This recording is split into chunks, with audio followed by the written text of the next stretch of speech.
Hello दोस्तों, आपका स्वागत है हमारे हिंदी कहानी ऑफिशियल 0.6 में।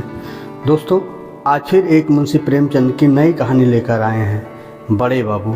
तो चलिए कहानी को सुनते हैं। 365 दिन, कई घंटे और कई मिनट की लगातार और अनकथ दौड़ धूप के बाद मैं आखिर अपनी मंजिल पर धड़ से पहुंच गया। बड़े बाबू के दर्शन हो गए। मिट्टी के गोले ने आग के गोले का चक्कर पूरा कर लिया। अब तो आप भी मेरी भूगोल की लियाकत के कायल हो गए। इसे रूपक ना समझिएगा बड़े बाबू। मैं दोपहर के सूरज की गर्मी और रोशनी थी, और मैं क्या और मेरी बिसात क्या, एक मुट्ठी खाक। बड़े बाबू मुझे देखकर मुस्कुराए। हाय, यह बड़े लोगों की मुस्कुराहट मेरा अधमरा सा शरीर कांपते लगा। जी, मैं आया बड़े बाबू के कदमों पर बिछ जाऊं। मैं काफिर नहीं, गालिब का मुरीद नहीं। जन्नत के होने पर मुझे पूरा यकीन है, उतना ही पूरा जितना अपने अंधेरे घर पर। लेकिन फरिश्ते मुझे जन्नत ले जाने के लिए आए तो मुझे यकीनन मुझे वहाँ ज़बरदस्त खुशी ना होती जो इस चमकती हुई मुस्कुराहट से हुई। आँखों में सरसों फूल गई। सारा दिल और दिमाग एक बगीचा बन गया। कल्पना ने मिस्र के ऊंचे महल बनाने शुरू कर दिए। सामने कुर्सियाँ, पर्दों और खास की टट्टियों से सजाया कमरा था। खस की टट्टियों से सजाया कमरा था। दरवाजे पर उम्मीदवारों की भीड़ लगी हुई थी और इजाबिन एक कुर्सी पर शान से बैठे हुए सबको उसका हिसाब देने वाले खुदा के दुनियावी फर्ज अदा कर रहे थे। नज़र मिजाज का तूफान बरपा था और मैं किसी तरफ आंख उठाकर न देखता था कि जैसे मुझे किसी से कुछ लेना देना नहीं।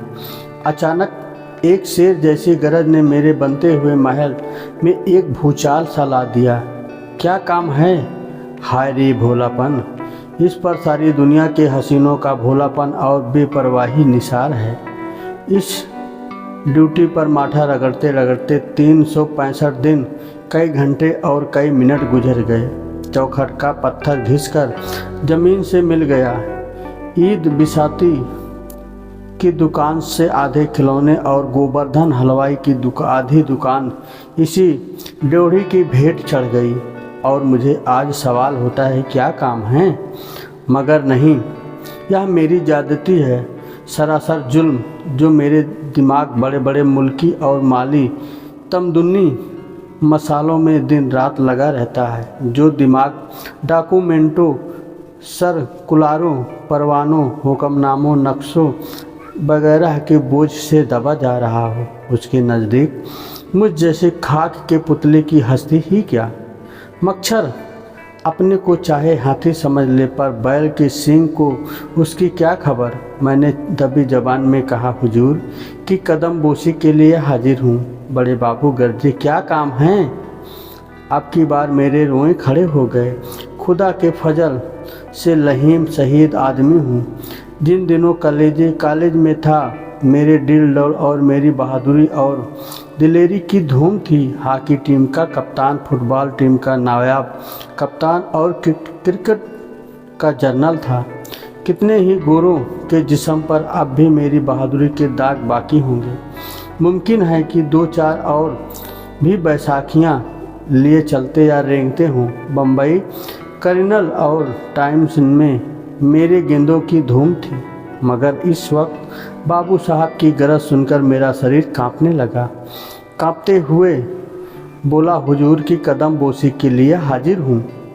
बड़े बाबू ने अपना स्लीपर दार पैर मेरी तरफ बढ़ाकर कहा, शौक से लीजिए, यह कदम हाजिर है। जितने चाहे बोसे चाहिए लीजिए। बेहिसाब मामले हैं, मुझे कसम ले लीजिए।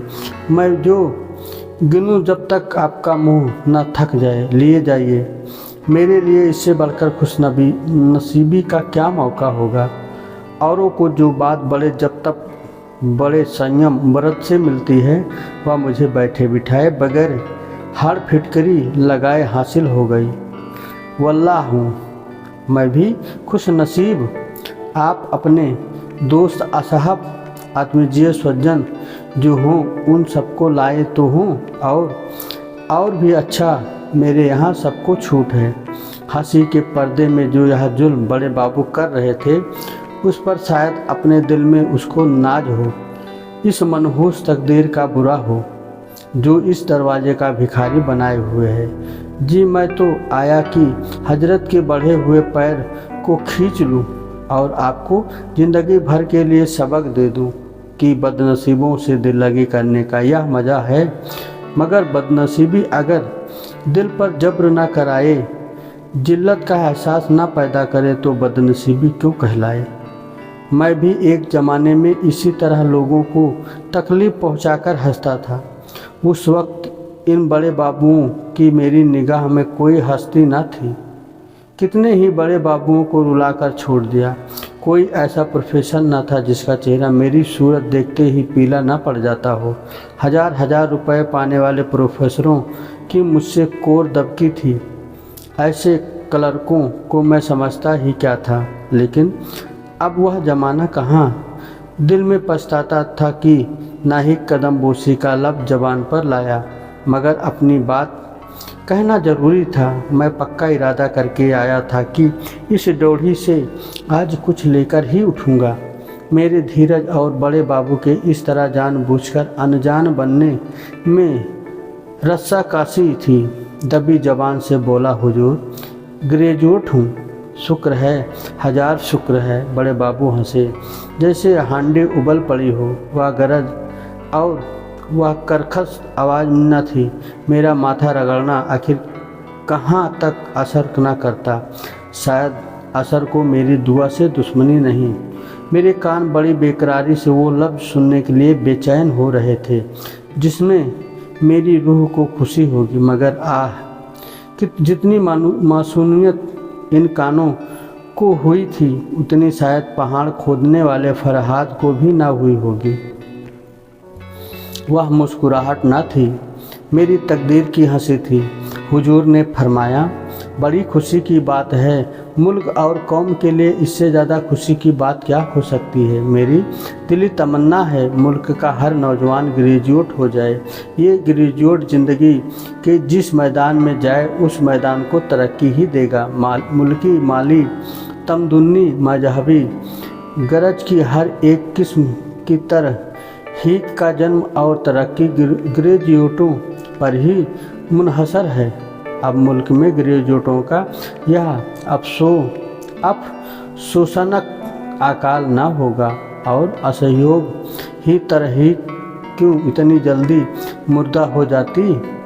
क्यों बने हुए रंगे सियार दगाबाज जरपस्त लीडरों को डाके जनी के ऐसे मौके मिलते। तब्दील क्यों मुबलिगे आले हुसलाम की इल्लत बनती। ग्रेजुएट में सच और झूठ की परख, निगाह का पैर फैलाव और जांचने तोलने की काबिलियत होना। ज़रूरी बात यह है कि मेरी आँखों तो ग्रेजुएट को देखकर नशे के दर्जे तक खुशी से भर उठती थी। आप भी खुदा के फजल से अपनी किस्म की बहुत अच्छी मिसाल हैं। बिल्कुल आप टुडे। यह शेरवानी तो बरकत एंड को की दुकान से सिली हुई होगी। जूते भी डासन के हैं। क्यों ना हो आप लोगों ने कौम की ज़िंदगी के मैयर को बहुत ऊंचा बना दिया है और अब वह बहुत जल्द अपनी मंजिल पर पहुंचेगी।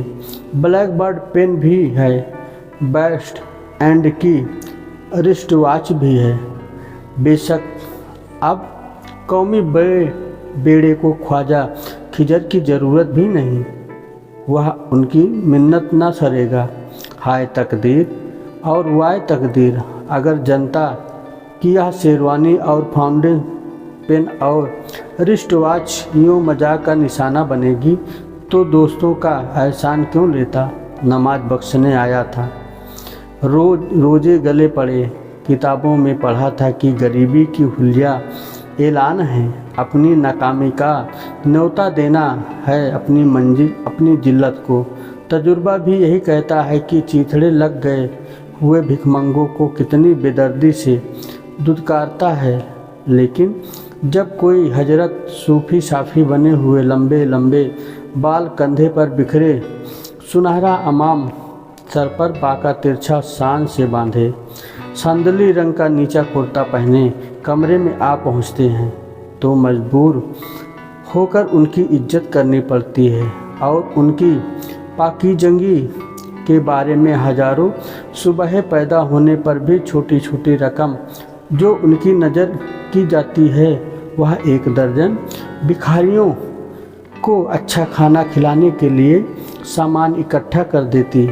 पुरानी मसल है, भेष से ही भीख मिलती है, पर आज यह बात गलत साबित हो गई। अब बीबी साहिबा की वह तब्दीह याद आई जो उसने चलते वक्त दी थी। क्यों बेकार अपनी बेइज्जती कराने जा रहे हो? वह साफ समझेंगे कि यह मांगे जांचे का ठाठ है। ऐसे रईस होते तो मेरे दरवाजे पर क्यों आते? उस वक्त मैंने इस तबीह को बीबी की काम निगाह और उसका गंवारपन समझा था, पर अब मालूम हुआ कि गंवारने भी कभी कभी सूझ की बातें करते हैं। मगर अब पछताना बेकार है। मैंने अजीजी से कहा, हुजूर कहीं मेरी भी परवरिश फरमाएं। बड़े बाबू ने मेरी तरफ इस अंदाज से देखा जैसे मैं किसी दूसरी दुनिया का कोई जानवर हूँ और बहुत दिलासा देने के लहजे में बोले, आपकी परवरिश खुदा करेगा, वही सबका रज्जक है। दुनिया जब से शुरू हुई है तब से तमाम शायर, हकीम और औलिया यही सिखाते आए हैं कि खुदा पर भरोसा रख, और हम हैं कि उनकी हिदायत को भूल जाते हैं। लेकिन खैर है, मैं आपको नेक सलाह देने में कंजूसी ना करूँगा। आप एक अखबार निकाल लीजिए, यकीन मानिए इसके लिए बहुत ज़्यादा पढ़े लिखे होने की ज़रूरत नहीं, और आपको खुदा के फजल से ग्रेजुएट हैं। स्वादिष्ट तिलाओं और स्तंभन बाटियों के नुस्खे लिखिए। तिम्बे अकबर में आपको हजारों नुस्खे मिलेंगे। लाइब्रेरी जाकर नकल कर लाइए और अखबार में नए नाम से छापिए। कोक शास्त्र तो आपने पढ़ा ही होगा, अगर ना पढ़ा हो तो एक बार पढ़ जाइए और अपने अखबार में शादी के मर्दों के तरीके लिखिए। कामेंद्रियों के नाम जितने ज़्यादा आ सकें बेहतर है कि फिर देखिए कैसे डॉक्टर और प्रोफेसर और डिप्टी कलेक्टर आपके भक्त हो जाते हैं। इसका ख्याल रहे कि यह काम हकीमाना अंदाज़ा से किया जाए। व्यापारियों और हकीमाना अंदाज में थोड़ा फ़र्क है। व्यापारी सिर्फ अपनी दवाइयों की तारीफ़ करता है, हकीम परिभाषाओं और सुशक्तियों को खोलकर अपने लेखों में इल्मी रंग देता है। व्यापारियों की तारीफ़ में से लोग चिढ़ जाते हैं, हकीम की तारीफ़ भरोसा दिलाने वाली होती है। अगर इस मामले में कुछ समझने बूझने की ज़रूरत हो तो रिसाला दरवेश हाजिर है। अगर इस काम में आपको कुछ दिक्कत मालूम होती हो तो स्वामी श्रद्धानंद की खिदमत में जाकर शुद्धि पर आमादगी जाहिर कीजिए। फिर देखिए आपकी कितनी खातिर तवज्जो होती है। इतना समझाए देता हूँ कि शुद्धि के लिए फ़ौरन तैयार ना हो जाइएगा। पहले दिन तो 2-4 हिंदू धर्म की किताबें मंगा लाइएगा। 1 हफ्ते बाद जाकर कुछ ऐतराज़ कीजिएगा, मगर ऐतराज़ ऐसे हो जिनका जवाब आसानी से दिया जा सके। इससे स्वामी जी को आपकी छानबीन और जानने की ख्वाहिश का यकीन हो जाएगा। बस आपकी चांदी है। आप इसके लिए एक इस्लाम की मुखालिफत पर 2-1 मजमून या मजमूनों का सिलसिला किसी हिंदू रिसाले में लिख देंगे तो आपकी ज़िंदगी और रोटी का मसला हल हो जाएगा। इससे भी सरल एक नुस्खा है, तबलीगी मिशन में शरीक हो जाइए। किसी हिंदू औरत खासकर नौजवान बेवा पर डोले डालिए। आपको यह देखकर हैरत होगी कि वह कितनी आसानी से आपसे मोहब्बत करने लग जाती है। आप उसकी अंधेरी ज़िंदगी के लिए एक मिसाल साबित होंगे। वह उज नहीं कर सकती, शौक़ से इस्लाम कबूल कर लेगी। बस अब आप शहीदों में शामिल हो गए। अगर ज़रा एहतियात से काम करते रहे तो आपकी ज़िंदगी बड़े चैन से गुजरेगी। एक ही खेबे में दुनिया दोनों ही पार है जनाब। लीडर बन जाएंगे वल्लाह। एक हफ्ते में आपका शुमार नरमी गर्मी लोगों में होने लगेगा। दीन के सच्चे परोपकार हजारों सीधे साधे मुसलमान आपको दीन की डूबती हुई कश्ती का मल्लाह समझेंगे। फिर खुदा के सिवा और किसी को खबर ना होगी कि आपके हाथ क्या आता है और वह कहाँ जाता है, और खुदा कभी राज नहीं खोला करता। यह आप जानते ही हैं। ताज्जुब है कि इन मौक़ों पर आपकी निगाह क्यों नहीं जाती। मैं तो बुढ़ा हो गया हूँ और अब कोई नया काम नहीं सीख सकता, वरना इस वक्त लीडरों का लीडर होता। अगर इस आग की लपेट जैसे मजाक ने जिस्म में शोले पैदा कर दिए, आँखों में चिंगारियाँ निकलने लगी, धीरज हाथ से छूटा जा रहा था, मगर कहरे दरवेश बर जाने दरवेश भिखारी का गुस्सा अपनी जान पर के मुताबिक सर झुकाकर खड़ा रहा। जितनी दलीलें दिमाग में कई दिनों से सुन कर रखी थी अब धरी की धरी रह गई। बहुत सोचने पर भी कोई नया पहलू ध्यान में न आया। यूँ खुदा के फजल से बेवकूफ़ या कुंद जहन नहीं हुआ, अच्छा दिमाग पाया। इतने सोच विचार से कोई अच्छी सी गज़ल हो जाती, पर तबीयत ही तो है ना लड़ी। इत्तेफाक से जेब में हाथ डाला तो अचानक याद आया कि सिफारिशी ख़तों का एक पोथा भी साथ लाया हूँ। रोग का दिमाग पर क्या असर पड़ता इसका आज तजुर्बा हो गया। उम्मीद से चेहरा फूल की तरह खिल उठा। ख़तों का पुलिंदा हाथ में लेकर बोला, हुजूर यह चंद ख़त हैं, इन्हें मुलाहिजा फरमा दें। बड़े बाबू ने बंडल को लेकर मेज पर रख दिया और उस पर एक उड़ती हुई नज़र डालकर बोले, आपने अब तक इन मोतियों को क्यों छिपा रखा था। मेरे दिल में उम्मीद की खुशी का एक हंगामा बरपा हो गया। ज़बान जो बंद थी खुल गई। उमंग से बोला, हुजूर की शान शौकत ने मुझ पर इतना रोब डाल दिया कि कुछ ऐसा जादू कर दिया कि मुझे इन ख़तों की याद ना रही। हुजूर से मैं बिना नमक मिर्च लगाए सच सच कहता हूँ कि मैंने इसके लिए किसी तरह की कोशिश या सिफारिश नहीं पहुँचाई, किसी तरह की दौड़ भाग नहीं की।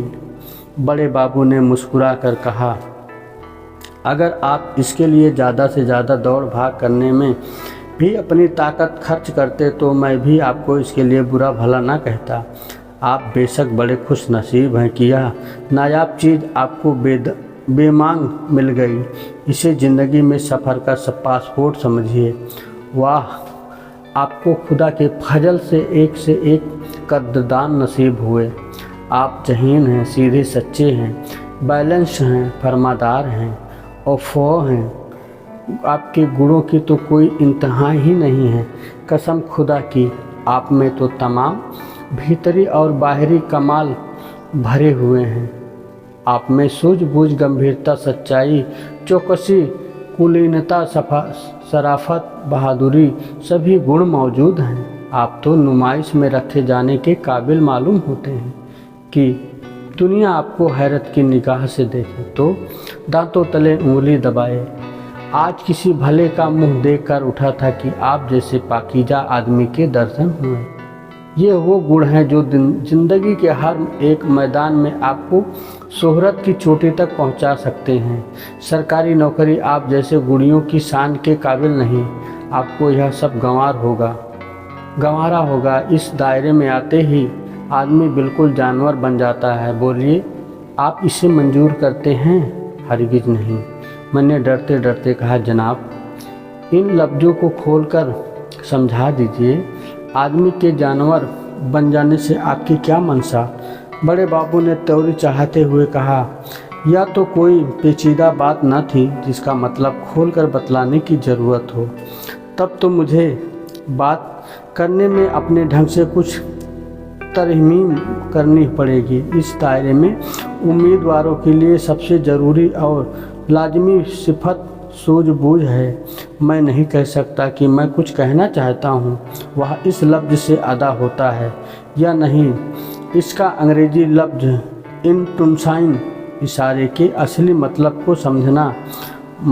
मसलन अगर सरकार बहादुरी यानी हाकिम जिला को शिकायत हो कि आपके इलाज में इनकम टैक्स कम वसूल होता है तो आपका फ़र्ज़ है कि उसमें अंधाधुंध इजाफ़ा करें, आमदनी की परवाह न करें। आमदनी का बढ़ाना आपकी सूझबूझ पर मुनहसर है।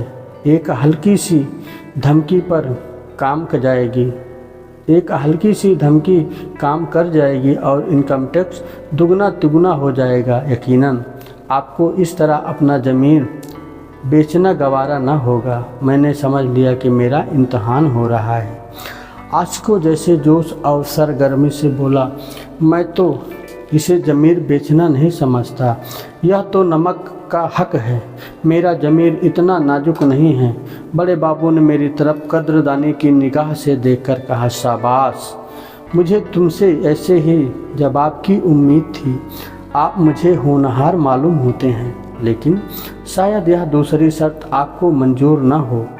इस दायरे में मुरीदों के लिए दूसरी शर्त यह है कि वह अपने को भूल जाए। कुछ आया आपकी समझ में? मैंने दबी जवान में कहा, जनाब को तकलीफ़ तो होगी मगर ज़रा सी, फिर इसे खोलकर बतला दीजिए। बड़े बाबू ने त्योरियों पर बल देते हुए कहा, जनाब, यह बार बार समझाना मुझे बुरा मालूम होता है। मैं इससे ज़्यादा आसान तरीके पर ख्यालों को जाहिर नहीं कर सकता। अपने को भूल जाना बहुत ही अहम मुहावरा है। अपनी खुदी को मिटा देना, अपनी शख्सियत को फना कर देना, अपनी पर्सनैलिटी को ख़त्म कर देना। आपकी वजह कजा से, आपके बोलने बात करने के ढंग से, आपके तौर तरीके से आपकी हिंदियत मिट जानी चाहिए।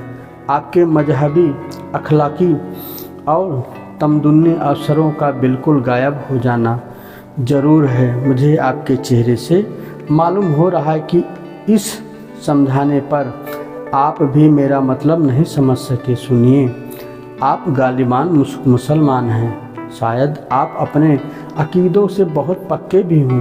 आप नमाज और रोज़े पाबंद हैं। मैंने फक से कहा, मैं इन चीज़ों का उतना ही पाबंद हूँ जितना कोई मौलवी हो सकता है। मेरी कोई नमाज कज़ा नहीं हुई, सिवाय उन वक्तों के जब मैं बीमार था। बड़े बाबू ने मुस्कुराकर कहा, यह तो आपके खिलाच्छे अखलाक के ही कह सकते हैं, मगर इस दायरे में आकर आपको अपने अकीदे और अमल में बहुत कुछ काट छाँट करनी पड़ेगी। यहाँ आपका मजहबत का जमा अख्तियार करेगा। आप भूलकर भी अपनी परेशानी को किसी सिजदे में ना झुकाएं। कोई बात नहीं। आप भूलकर भी ज़कात के झगड़े में ना फंसें। कोई बात नहीं, लेकिन आपको अपने मजहब के नाम पर फरियाद करने के लिए हमेशा आगे रहना और दूसरों को आमादा करना होगा। अगर आपके दिलों में 2 डिप्टी कलेक्टर हिंदू हैं और 1 मुसलमान, सिर्फ एक, तो आपका फ़र्ज होगा कि हिज एक्सलेंसी गवर्नर की खिदमत में एक डेपुटेशन भेजने के लिए कौम के रईसों को में आमादा करें।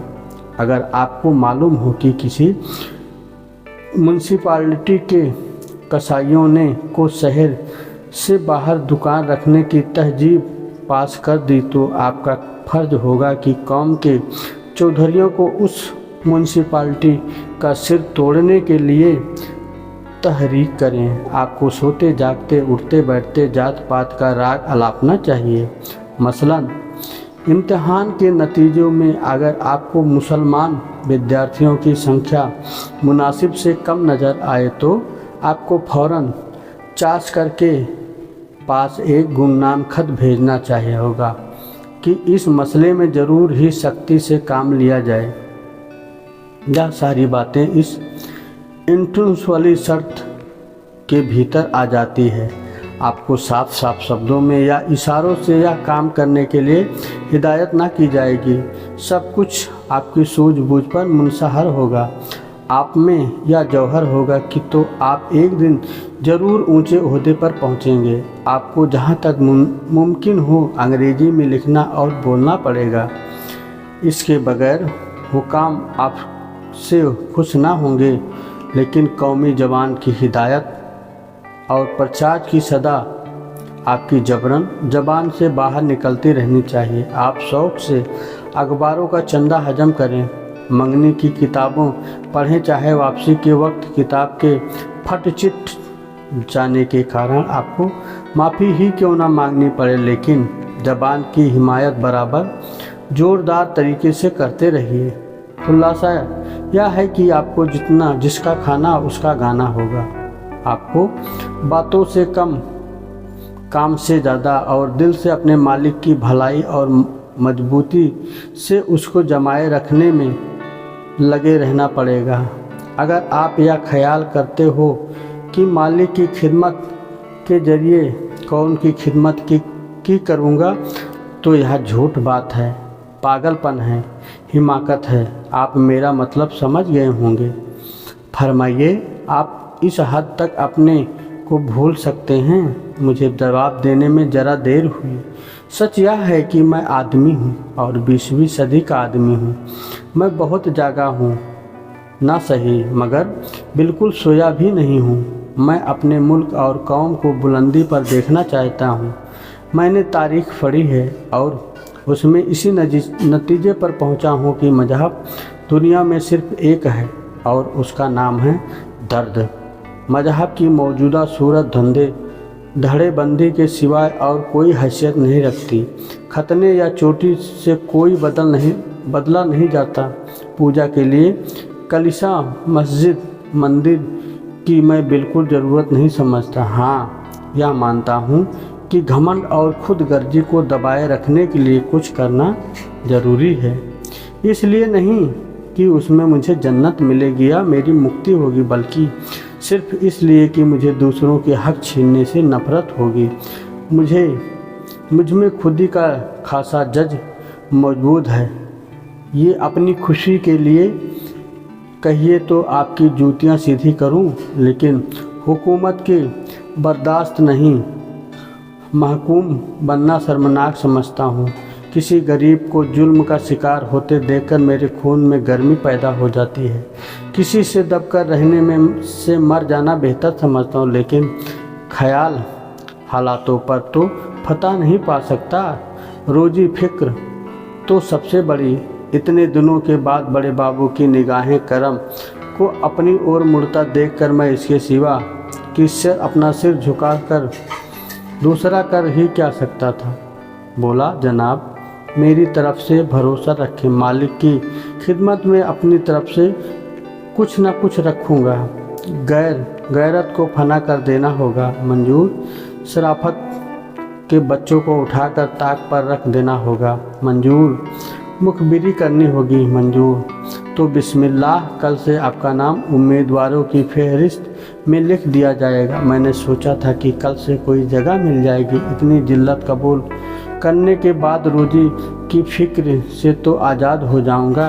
अब यह हकीकत खुली, बरबंस मुँह से निकला और जगह कब तक मिलेगी? बड़े बाबू हंसे, वही दिल दुखाने वाली हंसी जिसमें तौहीन का पहलू खास था। जनाब, मैं कोई ज्योतिषी नहीं, कोई फ़कीर दरवेश नहीं। बेहतर है एक सवाल का जवाब आप किसी औलिया से पूछिए। दस्तरखान बिछा देना मेरा काम है। खाना आएगा और वह आपके हलक में जाएगा या पेशी गोई मैं नहीं कर सकता। मैंने मायूसी से साथ कहा, मैं तो इससे बड़ी इनायत का मुंतज़िर था। बड़े बाबू कुर्सी से उठकर बोले, शायद खुदा की आप परले दर्जे के कूड़मज आदमी हैं। आपके दिमाग में भूसा भरा है। दस्तरखान का आना जाना आपकी कोई बात समझते हैं। इंतज़ार का मज़ा आपकी निगाह में कोई चीज़ ही नहीं। हालांकि इंतज़ार में इंसान उम्रें गुजार सकता है। अमलों में आपका परिचय हो जाएगा। मामले बिठाने, सौदे पटाने के सुनहरे मौके हाथ में आएंगे। हुक्म के लड़के पढ़ाइए। अगर गंदे तबीज का फन सीख लिया तो आपके हक में बहुत मुफीद हो। कुछ हकीमी भी सीख लीजिए। अच्छे होशियार सुनहरों से दोस्ती पैदा कीजिए, क्योंकि आपको उनसे अक्सर काम पड़ेगा। हुक्म की औरतों पर आपके मार्फत अपनी ज़रूरतों पूरी कराएंगी, मगर इन सब लड़कों से ज़्यादा कारगर एक और लड़का है। अगर वह हुनर आप में है तो यकीनन आपके इंतज़ार की मुद्दत बहुत कुछ कम हो सकती है। आप बड़े बड़े हकीमों के लिए तफरीह का सामान जुटा सकते हैं। बड़े बाबू मेरी तरफ कनखियों से देखकर मुस्कुराए। तफरीह के सामान से उनका मतलब था कि मैं यह ना समझ सका, मगर पूछते हुए भी डर लगता था कि कहीं बड़े बाबू बिगड़ न जाएं और फिर मामला ख़राब हो जाए। एक बेचैनी सी हालत में ज़मीन की तरफ ताकने लगा। बड़े बाबू ताड़ तो गए कि इसकी समझ में बात ना आई, लेकिन उनकी त्योरियों पर बल नहीं थे, ना ही उनके लहजे में हमदर्दी की झलक फरमाई। यह तो गैर मुमकिन है कि आपने बाजार की सैर न की हो, मैंने शर्माते हुए कहा। नहीं हुजूर, बंदा इस कूचे को बिल्कुल नहीं जानता। बड़े बाबू, तो आपको इस कूचे की खाक छाननी पड़ेगी। हकीक की आँख कान रखते हुए दिन भर की दिमागी थकान के बाद स्वभावतः रात को उनकी तबीयत तफरीह की तरफ झुकी। अगर आप उनके लिए आँखों को अच्छा लगने वाले रूप और कानों को भाने वाले संगीत का इंतज़ाम सस्ते दामों पर कर सकते हैं तो कर सकें। मैंने किसी कदर तेज होकर कहा, आपका कहने का मतलब यह है कि मुझे रूप की मंडी दलाली करनी होगी? बड़े बाबू, तो आप तेज क्यों होते हैं? अगर अब तक इतनी छोटी सी बात आप नहीं समझे तो यह मेरा कसूर, यह आपकी अक्ल का। मेरे जिस्म में आग लगी थी।